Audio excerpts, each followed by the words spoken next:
देखिए प्रीलिम्स में पता है 2 पेपर, पहला जीएस वाला, दूसरा सीसेट वाला। ठीक है, अभी प्रीलिम्स आप सब देंगे ना इस बार? नो, कोई देगा, कोई नहीं देगा, है? देंगे? अच्छा ठीक है, पहला पेपर जीएस वाला, ठीक है, और दूसरा पेपर सीसेट वाला।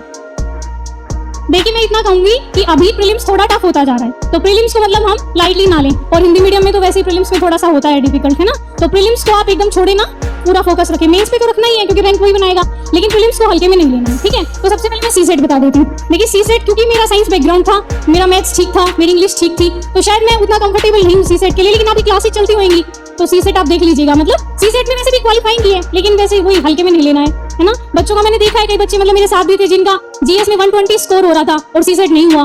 तो ऐसा नहीं करना है कि सीसेट को एकदम लाइटली ले लेना है, सीसेट भी पढ़ना है, लेकिन पता है ना कॉलेज मतलब इसी से बनता है, लिस्ट इसी से बनेगी, तो इस पे फोकस रखना है, लेकिन इसको भी साथ साथ लेके चलना है। तो सीसेट के लिए थोड़ा सा मैं नहीं बता पाऊंगी, लेकिन बस यही है कि मैं ऐसे करती थी सीसेट में कि मैक्सिमम मैथ्स वाले क्वेश्चन सोल्व करती थी। मैंने तो अपने नंबर नहीं देखे, लेकिन बच्चों ने देख लिए कि दिव्या मैम 1-2 नंबर से हुई है, 3 नंबर से हुई है, तो मतलब होना ही है, बस क्वालिफाई करना है, उसमें टॉप थोड़ी करना है। तो बस मैंने ऐसे किया था, मैक्सिमम मैंने मैथ्स वाले क्वेश्चन अटेम्प्ट किए थे, ताकि मतलब मेरे एकदम आंसर निकल गए थे, तो मुझे पता था ये ठीक ही है। तो मैं अटेम्प्ट भी ऐसे ही करके आई थी, एकदम मतलब ऐसे करके कि हाँ बस पास होना है, क्वालिफाई करना है, और वही। तो सीसेट आप देख लीजिएगा। मैं जीएस का बता देती हूँ थोड़ा सा। देखिए 100 क्वेश्चन आते हैं, ठीक है? मैक्सिमम अगर आप अच्छे से पूरी ईमानदारी से पढ़ते हैं तो मैक्सिमम 40 क्वेश्चन ऐसे मिलेंगे जो आपको लगेगा कि हाँ आते हैं, थोड़ा बहुत कुछ कर लेंगे, है ना, शायद आते हैं। लेकिन 60 क्वेश्चन ऐसे होंगे जो आपको मतलब वहां अगर आप मेंटली स्टेबल हैं और एक्टिव हैं तो ही कर पाएंगे, ठीक है? क्योंकि एलिमिनेशन मेथड आपको पता ही है, वो अपनाना पड़ेगा। और जितना हमने पढ़ा है, देखिए यूपीएससी थोड़ा सा अब डायनेमिक हो रहा है, मतलब इंटरकनेक्टेड करके पूछता है। जैसे करंट में अगर कोई न्यूज चल रही है तो उसका वो बेसिक पूछेगा, उसकी हिस्ट्री उठा के पूछेगा, तो ऐसे हमें डायनेमिक अप्रोच लेके पढ़ना है, ठीक है? तो 100 क्वेश्चन आएंगे, 40 तो हो जाएंगे हमारे वैसे ही जो आते हैं, बच गए 60। तो आप कोशिश करना कि मैक्सिमम अटेम्प्ट करें, मैक्सिमम। ये बिल्कुल मत करना कि 60 क्वेश्चन अटेम्प्ट कर दिए और आप सोचे 50 सही हो जाएंगे, नहीं होंगे। लास्ट टाइम शायद मैंने 90 अटेम्प्ट किए थे और इस बार 92, ठीक है? तो कोशिश करना कि जितने ज्यादा हो सके, मतलब कोई क्वेश्चन अगर ऐसा है कि एकदम ब्लैंक है, मतलब लग रहा है कि देखा ही पहली बार है और कुछ भी नहीं हो सकता है, तो सिर्फ आप उसको छोड़िए। अगर कहीं आपका 50-50 हो रहा है एलिमिनेशन से, या आपको लग रहा है कि थोड़ा बहुत शायद आता है, तो रिस्क ले लीजिए, ठीक है? मुझे लगता है कि रिस्क ले लेना चाहिए, क्योंकि अगर 92 भी आप क्वेश्चन सही करेंगे तो मुझे लगता है कट ऑफ मैक्सिमम 50 तक जाती है।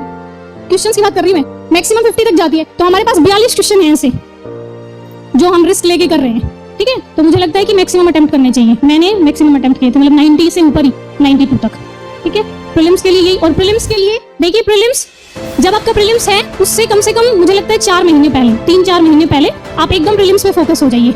मैंने जब अपनी प्रिपरेशन स्टार्ट की थी तो आई थिंक अगस्त 2020 मतलब कुछ ऐसा था, और प्रीलिम्स था उस टाइम जून में, लेकिन वो कोविड की वजह से पोस्टपोन हो गया था, तो थोड़ा टाइम मिल गया था एक्स्ट्रा, शायद अच्छा था लग इसलिए। तो मतलब अगर आपका इस बार मई में है तो आप उस हिसाब से मतलब कैलकुलेट करके 3-4 महीने पहले से एकदम प्रीलिम्स पे फोकस, एकदम प्रीलिम्स पे। क्योंकि अगर प्रीलिम्स हो गया तो प्रीलिम्स के बाद भी हमें 3 महीने मिलते हैं, मतलब इतना अगर हमने पढ़ा हुआ है तो हम उस 3 महीने में भी बहुत कुछ पढ़ सकते हैं। तो प्रीलिम्स को एकदम हल्के में ना ले। मैं मतलब लिटरली बता रही हूँ, जब मेरा प्रीलिम्स हो गया था तो मुझे ये लगता था कि इस बार मेंस ना दूं, क्योंकि मेंस की तैयारी नहीं है उतनी अच्छी, मुझे लगा कि नहीं होएगा मेंस तो। लेकिन जब मतलब वो 3 महीने अच्छे से प्रिपरेशन की और पूरी मेहनत की तो हो गया। तो इसलिए प्रीलिम्स अच्छे से करना है 3-4 महीने पहले। अभी इस बार शायद आपका मई में है ना, 28 को कुछ शायद, हाँ। तो मतलब 3-4 महीने आप कैलकुलेट कर लिए, फरवरी से मतलब स्टार्ट कर दीजिए प्रीलिम्स की पढ़ाई, मतलब एकदम प्रीलिम्स पे फोकस हो जाना। देखो सिलेबस तो सेम ही है, कुछ अलग नहीं है, सोर्सेज भी हमारे सेम ही है, वही न्यूज़पेपर, वही बेसिक, लेकिन थोड़ा सा बस अप्रोच चेंज हो जाती है। प्रीलिम्स में थोड़ा सा फैक्चुअल हो जाते हैं, वैसे अब तो थोड़ा सा वो और भी डायनेमिक पूछने लगे कॉन्सेप्ट को घुसा के, लेकिन फिर भी मुझे लगता है कि मतलब थोड़ा सा बस अप्रोच चेंज होएगा, पढ़ाई आपकी वही रहेगी, है ना? तो प्रीलिम्स आप 3-4 महीने पहले से शुरू कर दीजिएगा। और प्रीलिम्स के लिए जो मतलब स्पेसिफिक मैंने किया, देखिए ज्यादा नोट्स मत बनाइएगा। जैसे आप न्यूज़पेपर पढ़ते होंगे डेली, कौन सा पढ़ते हैं? द हिंदू, इंडियन एक्सप्रेस, मतलब इंग्लिश का पढ़ते हैं ना? नहीं पढ़ते? मतलब देखिए थोड़ा सा मुझे ऐसा लगता है कि इंग्लिश का पढ़ लेना चाहिए, क्योंकि शुरू में थोड़ी सी दिक्कत आती है। जब मैंने हिंदू शुरू किया था, एकदम शुरू में जब मेरी प्रिपरेशन शुरू हुई, तो मेरे को शायद 3 घंटे लगते थे, 3 घंटे लगते थे, और मैं हिंदू में लगाती थी 3 घंटे, क्योंकि मुझे ये जो फोबिया होता है कि हाँ इंग्लिश वाले हिंदू पढ़ रहे हैं, हम नहीं पढ़ रहे हैं, तो मुझे लगता है हिंदू पढ़ लेना चाहिए। मतलब वेदर हिंदू और इंडियन एक्सप्रेस आप कोई भी प्रीफर कर सकते हैं, लेकिन एक बार इंग्लिश का देख लेना चाहिए। मैंने क्या किया था, जैसे शुरुआत में मैंने 3-4 महीने पढ़ा था हिंदू, मतलब मैं मंगवाती थी गाँव में और पढ़ती थी उसको, लेकिन उसके बाद मुझे ये हो गया था कि हाँ क्या क्या इंपॉर्टेंट है मुझे पता चल गया था जब मैंने इतना टाइम दिया। तो फिर मैं उसका बस एनालिसिस देख लेती थी यूट्यूब पे। मतलब आप किसी का भी देख लीजिए, जो भी आपको अच्छा लगे, मैं कोई प्रीफर नहीं करूंगी, जो भी आपको अच्छा लगे आप 1-2 दिन देख लीजिएगा। एनालाइज आप जब देखते हैं तो उससे क्या फायदा होता है, एक तो आपको पहले से पता है कि क्या क्या इंपॉर्टेंट है, दूसरा जब हम सुनते हैं कोई चीज और सामने वाला समझाता है तो ज्यादा याद रहती है। तो इसलिए एनालाइज जरूर देख लीजिए, मतलब ज्यादा से ज्यादा 1 घंटे का होता है। तो ये जरूर, मतलब मैंने तो मतलब नोट्स भी बनाए थे हिंदू के, लेकिन वो रिवीजन नहीं हो पाया उनका, लेकिन मुझे लगता है कुछ फायदा हुआ था, क्योंकि जब मैं लिखती हूँ, मतलब आप भी जब लिखते होंगे तो याद तो होता ही है थोड़ा बहुत। तो मैंने तो नोट्स भी बनाए थे, और आप भी बना लेना। आप मतलब ज्यादा बड़े मत बनाना कि लास्ट टाइम पे हम रिवीजन ना कर पाए। मतलब क्या कर लेना कि प्रीलिम्स के लिए एक अलग से नोटबुक बनाना, और दा हिंदू में कोई भी फैक्ट आता है, जैसे कोई रिपोर्ट आती है, कोई फैक्ट आता है, ये शायद प्रीलिम्स में कम काम आए लेकिन मेंस में बहुत काम आता है। मेंस में दिक्कत यही हो जाती है कि पता तो होता है हमें क्वेश्चन, लेकिन दूसरों से अलग बनाना है। अब अलग बनाने के लिए कुछ फैक्ट चाहिए, डाटा चाहिए, तो जो आप हिंदू पढ़ेंगे उस टाइम आप मतलब राइट डाउन करेंगे, वो आप मेंस में यूज करेंगे। तो इसलिए हिंदू में से फैक्ट और डाटा आपको नोट डाउन करने हैं, अलग से एक कॉपी बना लीजिएगा उसके लिए, ठीक है।